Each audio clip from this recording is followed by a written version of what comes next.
This is Let's Talk Big with Jane Berger and Jen Hazel.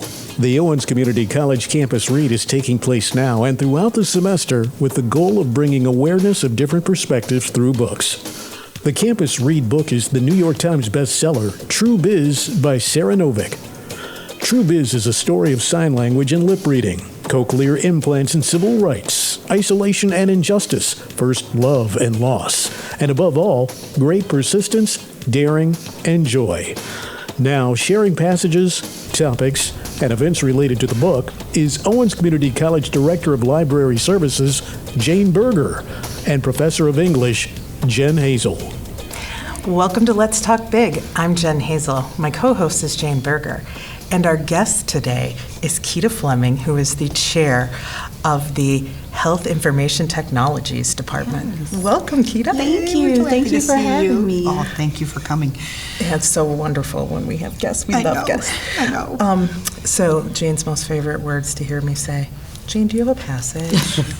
Right here. Where'd my pencil go? Yes, I do. As a matter of fact. So since we're celebrating Black History Month, February is Black History Month, something I learned in this book was that there is, just like in our spoken word, or that we can all hear in the different dialects and such, within ASL, American Sign Language, there are also some different types. So that's what we're going to talk about. Okay. She had plans for a follow-up series, the history of BASL, or Black American Sign Language. Something about how in some cases segregation wound up giving black kids better language access, because when oralism took over white deaf schools, deaf teachers were sent to black deaf schools, since no one cared whether black kids learned to talk.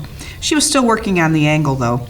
Most people swiped right by a video unless it was funny. Then again, a system so hateful that it ended up depriving white kids of language and accidentally giving it to black kids was kind of funny in a way. This is Charlie's roommate, Kayla, who is black. And, if you haven't kind of followed the book, Charlie doesn't know sign language of any sort. Right. So she's trying, and she's picked up a few things, but then she thought she was, kind of doing all right, and then Kayla pops up with this whole different kind of dialect. I don't know, is that the right word? Mm-hmm. And then she was lost all over again. And Kayla and one of the other students at the school who is fluent in ASL were kind of giving her a hard time. So we were talking about the importance of communicating in healthcare. Yes. And in your area, so health information, documenting the information, sharing the information, it's critical to be accurate. So what would you do? Have you had any personal experience, or do you know of any of your students who have had personal experience with either someone who's deaf or hard of hearing? I think of my dad who, never wore a hearing aid and needed one, so he might as well have been non-hearing. How do you teach students? How do you handle the information flow and such? So first, I'll say on a personal level, my cousin is what we would call hard of hearing, and he used sign, but it was very minimal to our family. And perspective-wise, as we look back, none of us ever really tried to adapt and say, hey, let's learn. He adapted to us more than we. And, that was also, something that I often think about, with our family. When it comes to health information technology and our students, we are a huge part of our program is health literacy. Okay. And the whole concept of health literacy is to ensure that everyone is being communicated with well, right? So how do we do that? This is where we kind of teach our students. We have a piece in our accreditation where we discuss, cultural diversity and understanding that there are other ways to communicate with that person, and how do we do that, and how do we ensure that they get a well-rounded quality of care.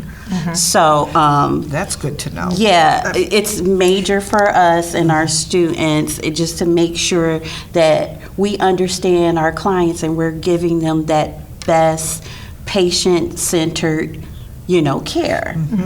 So. Yep. Well, and, going back to your cousin, I think that's how us hearing folks Absolutely. have always been. It's like, well, we're not the minority here. You're the one. Absolutely. We all can hear.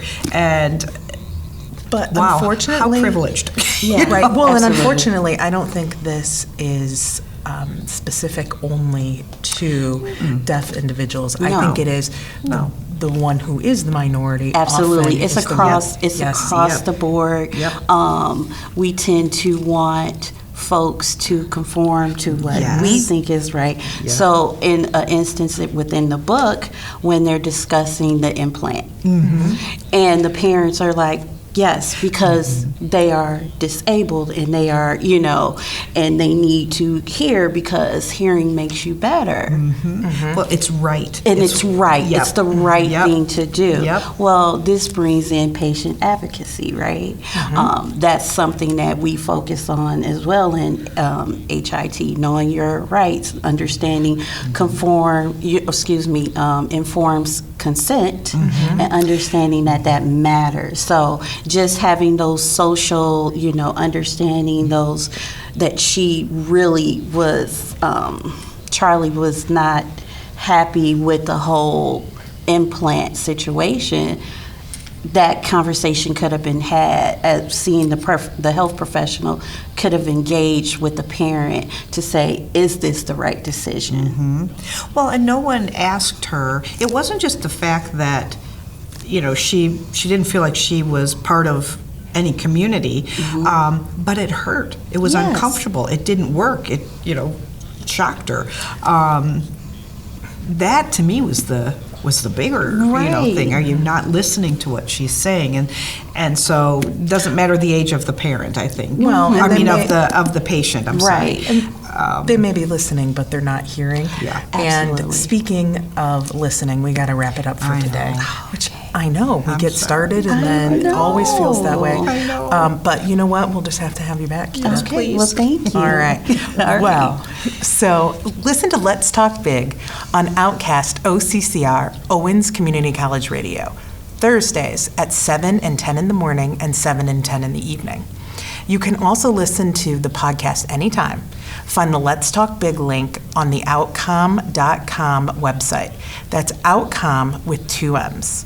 OwensOutcom.com. On behalf of Jane Berger and Keita Fleming, I'm Jen Hazel. Keep talking big. Catch Let's Talk Big on Outcast OCCR Owens Community College Radio every Thursday at 7 a.m., 10 a.m., 7 p.m., and 10 p.m., and at various times throughout the week. Or listen anytime on the Outcom RSS feed. Visit OwensOutcom.com for the link. That's Outcom with 2 M's. OwensOutcom.com for Let's Talk Big.